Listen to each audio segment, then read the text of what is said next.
though we loved the comedy films at the local travelling cinema, westerns influenced us more than any other sort. I admit we were rather obsessed by guns. Who wouldn't be after all the war films we had seen as children? Quite a few lads, especially the scouts, were recruited as beaters for some of the local shoots. One of the local doctors had a shoot, and in the autumn and the winter we would gather early mornings to drive the birds before the guns.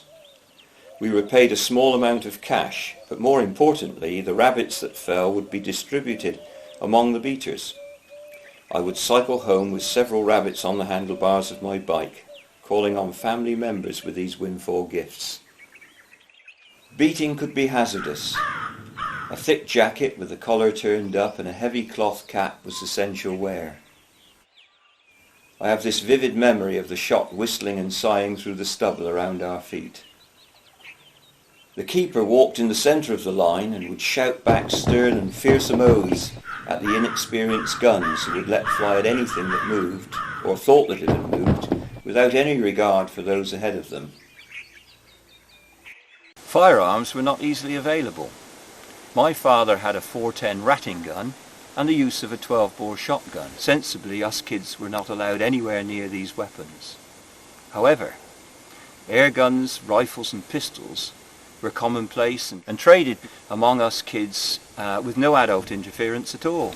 Hard-earned pocket money was expended on these items, and nearly every one of us had at least one weapon in his armoury. Our collections read like a list of British airgun manufacturers. Starting at the top,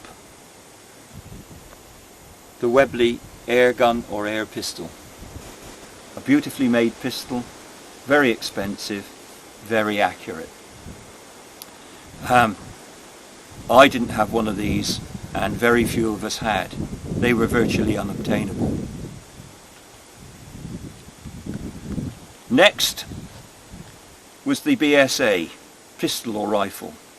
This pistol, beautifully balanced, very powerful, also equally unobtainable. It would have been very expensive to buy, and even beyond our means when second hand.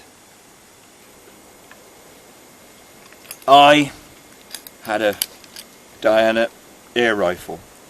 It was old and tired by the time it came to me. However, over a short distance, it was surprisingly accurate.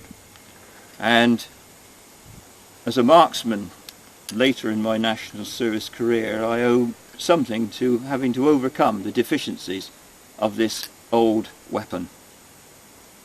My friends and I had a favourite coombe on the north escarpment of the Mendip Hills. A small road wound its way up the valley between outcrops of limestone scree, dotted with scrubby trees and boulders. It didn't need much imagination to people it with desperadoes. The occasional car or lorry to a farm along the track below us always came as a surprise, as we expected a Wells Fargo coach with 6 horses and some old-timer riding shotgun to complete the illusion. Leaving our bikes in the scrubby undergrowth by the track, we would separate and climb up the steep sides of the coombe.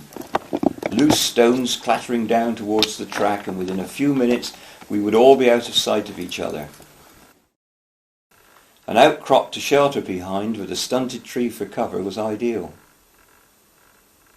Opening the pellet box, several would be placed on a rock for quickness of loading, whilst listening for sounds that would give away the opposition's hiding places. Airguns fired lead pellets and were usually single shot. Only much later did they have magazines. Darts were used as target practice. They were made of steel with a coloured cotton tail, like the feather on an arrow to guide them. As they had a sharp, lethal point, they were far too dangerous for our Wild West reenactments. The waiting game did not last long. Impatience would overcome one of us, who would fire at a boulder hoping to get some reaction. Within seconds, shots would be pinging off rocks and whining away in true Western fashion. There was a stated policy of not aiming at the head, but in the heat of battle, any bit of an opponent that was visible was fired at. height was an advantage. Shooting down is easier. But too far up and you're silhouetted against the sky. There was no real objective to this game, just the sheer excitement of firing and being fired at. We all got hit at some time, and because we were careful not to get too close, little real injury occurred. I stopped a pellet in my right hand, which made me jump around for a while. However, it was easily squeezed out. The one in my ankle is still there. A dark blue spot marks the place. The insanity of this kind of game is all too obvious to adults. But didn't Audie Murphy, Alan Ladd, James Stewart, John Wayne, Gary Cooper and many others do it? And only get the occasional flesh wound. Many years later I crossed tracks with one of the old Mendip desperados, now a senior officer in the emergency services. I asked him, "Have you still got that memento of our shootout at White Rock?"